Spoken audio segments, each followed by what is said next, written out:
There's a lot of people around here that have a lot of strange ideas, and I think many of them are pretty bizarre.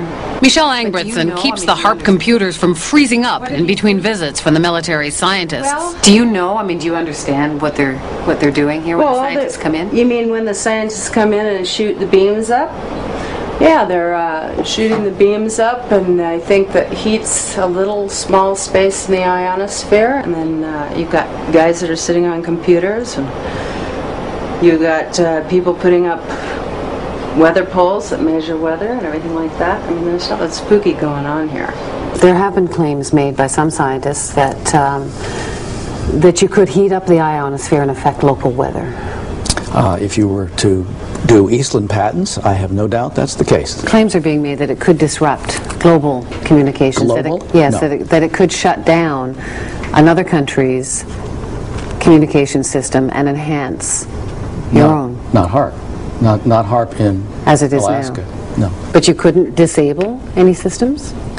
Those that use, if the systems used a path which was accessible to the Haarp beam, yes. Starting to sound like Eastland's invention to you?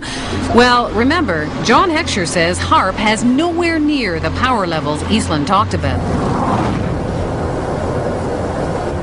It seems like this entire thing has been a matter of disinformation. Eric Nashland understands the military. He spent 15 years in the service as a radio engineer.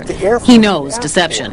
It came to our attention that there was a document, a technical memorandum, I think it was 195 or something like that. And reading right in the front of it, they said that, bottom line, although this is here, it does not constitute publication. It doesn't exist. It basically doesn't exist. So it was kind of like, wow, here's the document that doesn't exist. And we're talking several hundred pages of document that doesn't exist on a project that is completely unclassified and open to the public. We got it through friendly folks in the right spots, but it really lays out, these are notes from a conference that really break down where they were going to use this technology and how this technology was going to be applied. Remember the 100 billion watts debate? Well, for Nick Begich, this document was pay dirt. And in the document that we uncovered, the actual desired level of these researchers is 100 billion watts, and there we're talking something closer to the order of what Bernard Eastland envisioned. You must be familiar with Technical Memorandum 195, which talks about a desired level of 100 billion watts. Which memorandum? Technical Memorandum 195. I'm not familiar with that number. Well, it's about 600 pages, and it's. I mean, you may not acknowledge it because it hasn't been published, but it exists. I've seen it. I don't know what Technical Memorandum 195 is because I haven't seen it. This is a published document. It's non-released. And it's the word games that John Heckscher plays and the word games the United States military plays, and it's the word games they continue to play, and those are the things that need to end. Zap incoming missiles, disrupt global communications, and engineer the weather. And ready? There's one more. Some people believe the technology being tested here could be used for sinister projects involving humans. Radio waves messing around with people's brain waves. And guess what? The military denies this one, too.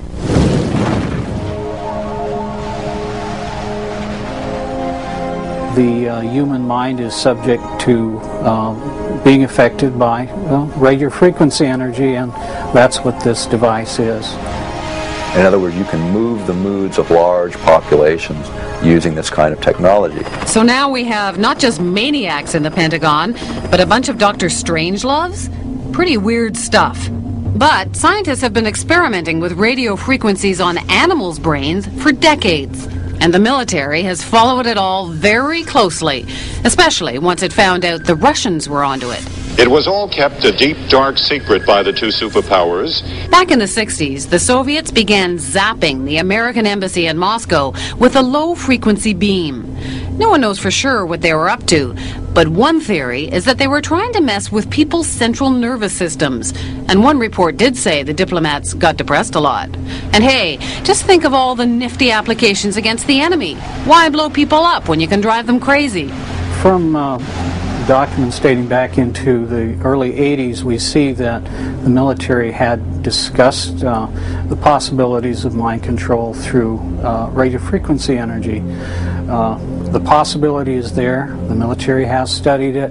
A 1982 Air Force report called radio frequency energy a major new research initiative and said that RF can, quote, disrupt normal purposeful behavior. A 1987 military report called for more research on RF energy as a non-lethal weapon, while pointing out that most of the existing technology is classified. And sure enough, in 1993, there was a big conference at Johns Hopkins University. Here, the entire conference was classified. But the agenda wasn't, and weapons using extremely low radio frequencies, or ELFs, were listed as a very attractive option. Is it just a coincidence that there's been all of this talk and that Haarp will be experimenting with this? Is that all just coincidence? I believe the ability of ELF to affect the mind is a side issue for us. It may be real. I can't say. It's been exceedingly difficult to find information on what is supposed to be a major new initiative of the military. All we see is Haarp. Well, then I'm being kept in the dark, if that's the case. The question is, well, could they, would they? And we believe they can, and we believe they will. Somewhere, at some point, all of this technology merges at some level within the Pentagon, and it happens to be in Alaska, and it happens to be now. It isn't just conspiracy theorists who are concerned about Haarp. In January of 1999, the European Union called the project of global concern and passed a resolution calling for more information on its health and environmental risks. Despite those concerns, officials at Haarp insist the project is nothing more sinister than a radio science research facility.